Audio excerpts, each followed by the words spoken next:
Chapter 8 का question देखो 16, जो कि आरबीएससी के मेन एग्जाम 2019 में और आरबीएससी सप्लीमेंट्री 2018 में पूछा गया है। क्या है क्वेश्चन देखो, explain Mendel's law of dominance with example, write any two importance of Mendel's law of inheritance. देखो क्या है लॉ ऑफ डोमिनेंस, क्या होता है, according to this law those traits show their effects are dominant and those traits do not show their effects are recessive.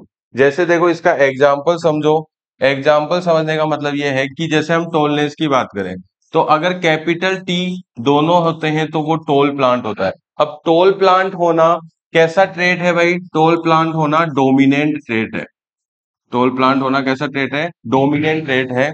तो अगर एक capital T और एक स्मॉल टी भी रहेगा तो देखो एक कैपिटल टी होता हो गया टोलनेस के लिए, स्मॉल टी हो गया ड्वार्फनेस के लिए, लेकिन ये जो प्लांट होगा वो कैसा होगा, टोल ही होगा। क्यों, क्योंकि जो कैपिटल टी है वो कैसा ट्रेट है भाई, डोमिनेंट ट्रेट है, तो अपने इफेक्ट्स वो दिखाएगा।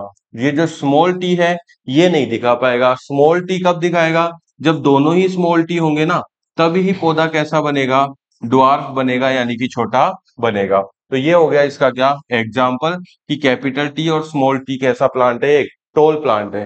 क्योंकि इसमें क्या हो रहा है, कैपिटल टी जो है वो टोलनेस क्या है, ड्वार्फ सॉरी डोमिनेंट रेट है, इसलिए कैपिटल टी क्या करेगा, अपने इफेक्ट्स शो करेगा। बात करते हैं importance of Mendel's law of inheritance की, कि मेंडल्स का जो लॉज है उसकी इंपोर्टेंस क्या है।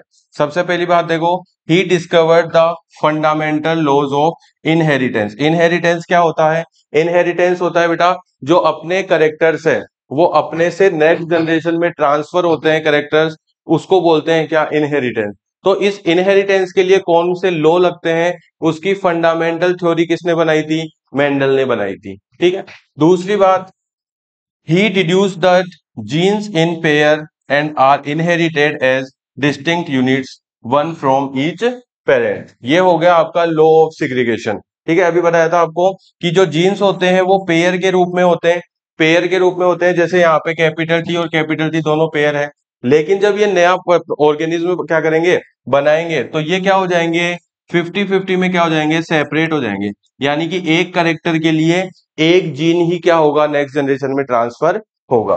तीसरा देखो, law of segregation confirms gene hypothesis concept. यानी कि जो जीन्स होते हैं वो क्या हो सकते हैं, सेम भी हो सकते हैं और अलग अलग भी हो सकते हैं। इसको भी क्या करा था, मेंडल ने ही क्या करा था, प्रूव करा था। तो ये हो जाएंगे इसके क्या, लेकिन यहाँ पे आप देखोगे क्या, टू इंपोर्टेंस आपको लिखनी है, मैंने 3 लिख रखी है, तो आप इनमें से जो भी 2 अच्छी लगे वो आप इसमें लिख सकते हैं।